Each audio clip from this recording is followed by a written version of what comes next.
dans le vert dominant des pâturages, des couleurs inattendues.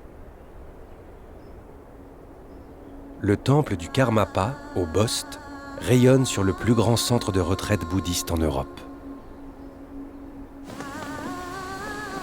Ce centre abrite une communauté de pratiquants répartis en 2 ermitages monastiques.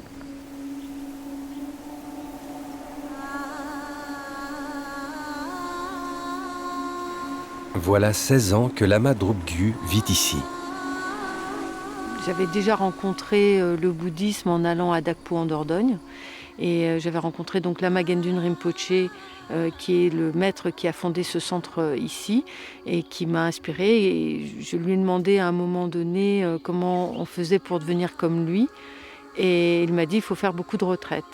Du coup, j'ai souhaité faire une retraite de 3 ans et je suis arrivée ici pour me préparer à la retraite de 3 ans.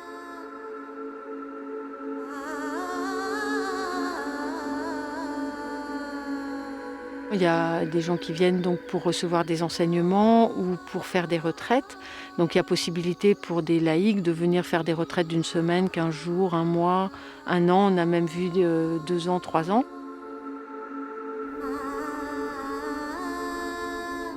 Il n'y a pas besoin de faire une retraite pour être bouddhiste. On peut être bouddhiste et pratiquer chez soi et avoir une vie laïque. Quand on fait une retraite, c'est le souhait vraiment d'approfondir l'enseignement et de se donner un espace privilégié pour pouvoir aller au cœur de l'enseignement, ne pas être distrait par l'extérieur, par les activités ordinaires, par l'agitation générale.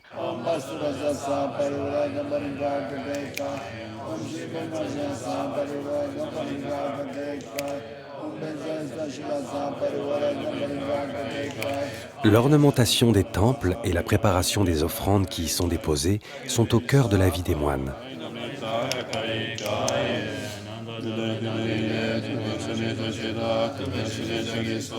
Les différents rituels, comme celui de Mahakala, rythment le quotidien spirituel de la communauté.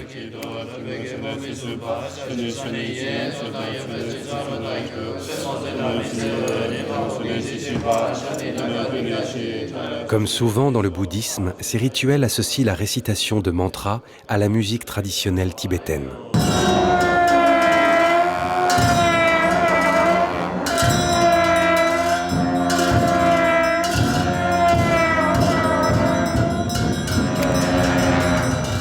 Quand on arrive avec une culture un peu différente, on est observé de près par les gens de la région, le village, les paysans, etc. Et petit à petit, ils ont pris confiance parce qu'ils ont vu que voilà, ce qu'on disait, on le faisait. Et donc l'échange, naturellement, est devenu de plus en plus ouvert, chaleureux et amical.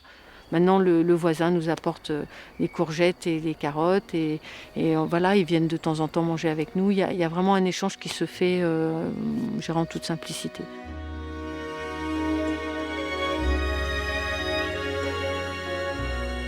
Entre chaque retraite de 3 ans, on fait une journée porte ouverte. Donc on reçoit dans ce jour-là, il y a peut-être 2-3 000 personnes qui viennent visiter les centres de retraite et les gens peuvent poser des questions. Du coup, les gens maintenant de la région, ils nous connaissent bien. C'est un lieu, je dirais, il est magique parce qu'il y a toutes les conditions rêvées pour pouvoir étudier et pratiquer ce qui m'intéresse et ce qui me passionne. Donc je peux dire que je n'ai pas trouvé d'endroit mieux qu'ici.